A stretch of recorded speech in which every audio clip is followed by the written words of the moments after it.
Hey guys, Alex here, AG Automotive. And here today we've got the 2025 Kia EV3. And this is the GT line in the grey. So let's check it out. So before we get into the video, just want to do a shout out to Brian Hilton Kia Gosford, who were nice enough to let me have a look at this today.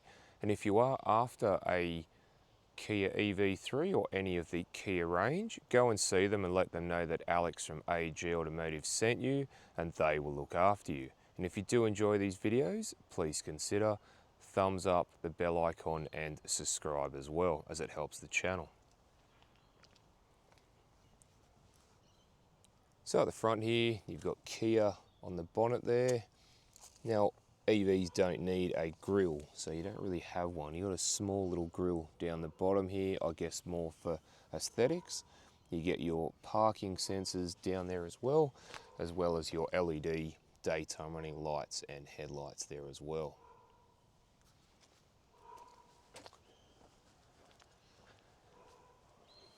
So what are your thoughts on the EV3? Have you got one? Have you got one on order? Let me know in the comments.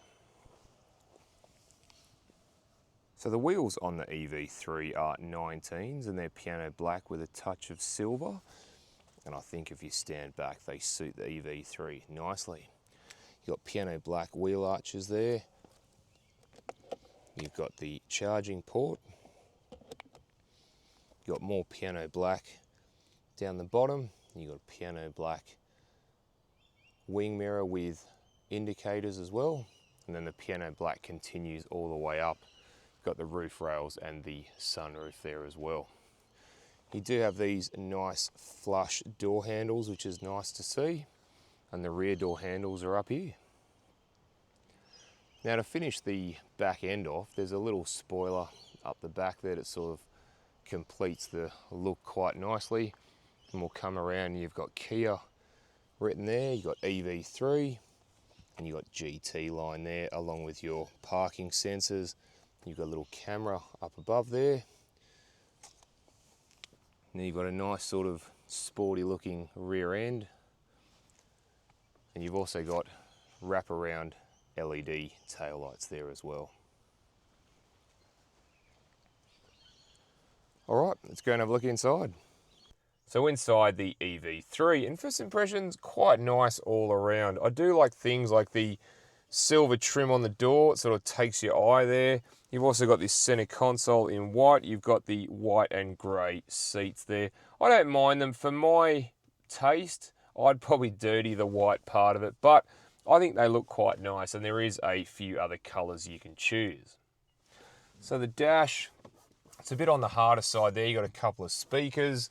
You do have some nice trim down further on the dash there, which looks quite sort of premium. And you do have the head-up display, so you don't have to take your eyes off the road. And the door trims, a bit of softness to them, which is nice. You have that nice bit of silver trim there. You've also got heating and cooling seats, heated steering wheel, and you've got memory seats there as well. Further down on the armrest part, it's sort of white there. I would make it dirty, but you know what? It's actually quite nice looking. I don't mind it. So to the right of the steering wheel, you do have a few buttons, your traction control, your boot release, you've got your park brake, and you've got your headlight height control. Steering wheel, really nice to hold. You got like a flat top and flat bottom there. You've got, this is the two-tone one with the white and the grey being the GT line. On the left, you do have some cruise control and menu buttons for the dash, and on the right, you do have some audio and phone controls. And then down the bottom in the middle, you do have your drive mode button. So we do have Eco, Normal, Sport, My Drive and Snow. Behind the steering wheel you do have the brake regeneration paddles, and on the left stalk you got wipers with auto wipers, and on the right stalk you've got headlights and indicators with auto headlights there. And further down from there you do have the gear selector. Park is on the end there. You can switch it up or down depending on whether you want to go into drive, neutral or reverse. And on the dash, so you've got your digital speedo and your distance till empty on the right there, and then your safety features in the middle. Now you can have a look at your trip computers there. You can also look at how far you've got, or your current trip and your kilometers to go. And you've got your tyre pressure monitors there as well. You've also got your compass and your safety features there.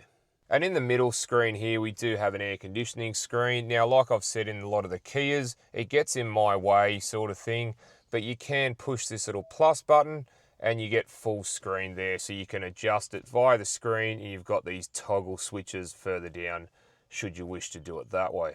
And over to the media screen. Now, I like Kia's media screen, like I've said, and we've got mapping, your radio and your EV screen. So we'll start with the mapping there. So again, it's got its own mapping and really easy to use and really smooth as well. In regards to your audio, you do have AM, FM and digital radio stations there. You've also got Android Auto and Apple CarPlay, and they are both wireless. And the EV screen, this is quite interesting. So you've got your battery percentage, you've got your closest charging port there, or point, I should say. And if you scroll to the right, you do have a few things there. You can see what the car is actually using, which is good to see. Over to the menu, you got your Bluetooth phone connectivity, you got your phone projection, your voice memo, weather, calendar, and you've got a whole heap of settings there you can play around with. You've also got valet mode, your diagnostics, notifications, and your online manual. Further down, you got this touch panel here. So you've got a few things like your map, your media, your setup and things like that. Further down, a volume roller knob. It's my favorite. And then like I said, further down from there, you do have these toggle switches for your air conditioning controls there. Further down, you've got 2 USB outlets and a 12-volt outlet there as well. Further down from there, you do have a wireless phone charger. It's good to see that it sort of sits out of the way there. And behind there, you do have 2 cup holders. And then behind there, you've got heaps and heaps of storage there as well. Now, the armrest reasonably soft. You open that up, and there's a actual table here that you can actually slide forward.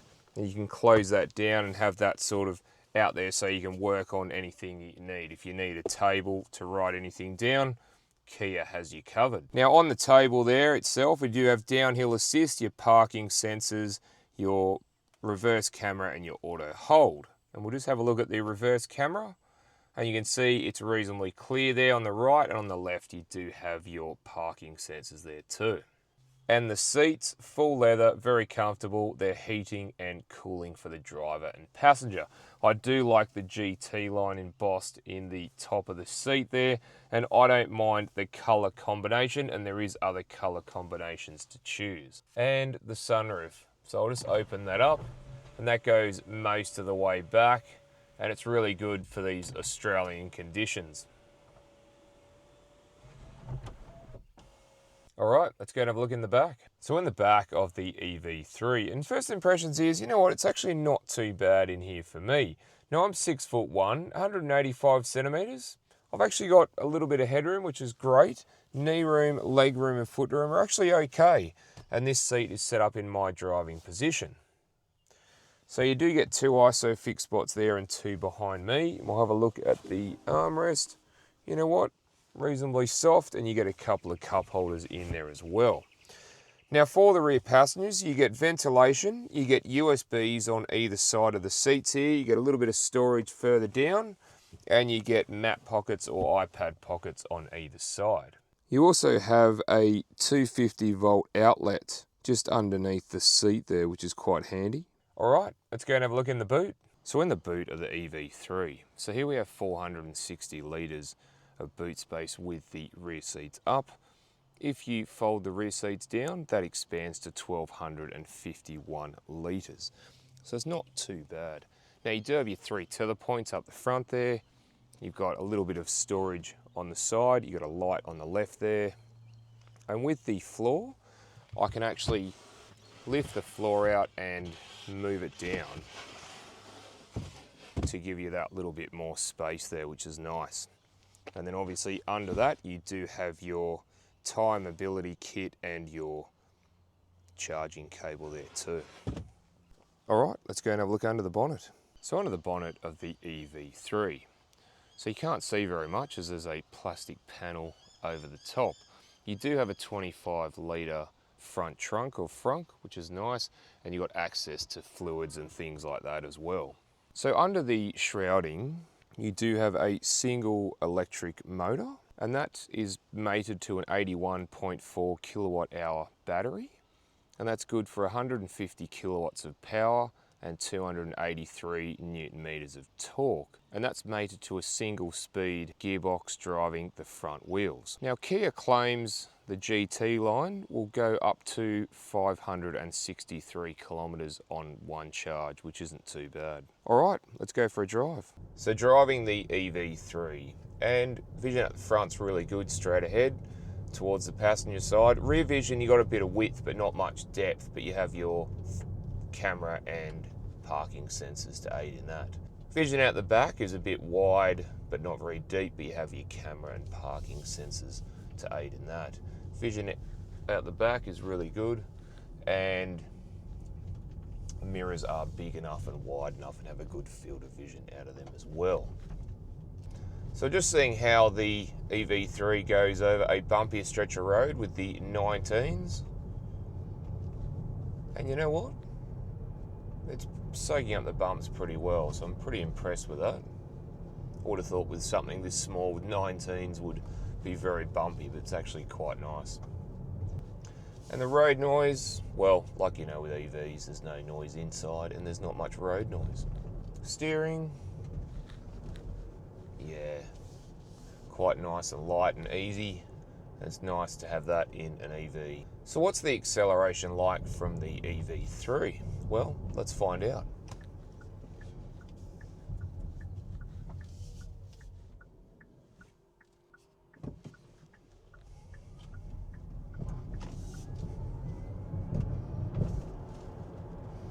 Not bad, guys, not bad at all. It gets up to speed reasonably quickly. Obviously, being front-wheel drive, when you get on the power quick enough from a standing start, you will feel a bit of torque steer there, so just remember that. So go down to Brian Hilton Kia at Gosford and grab yourself an EV3.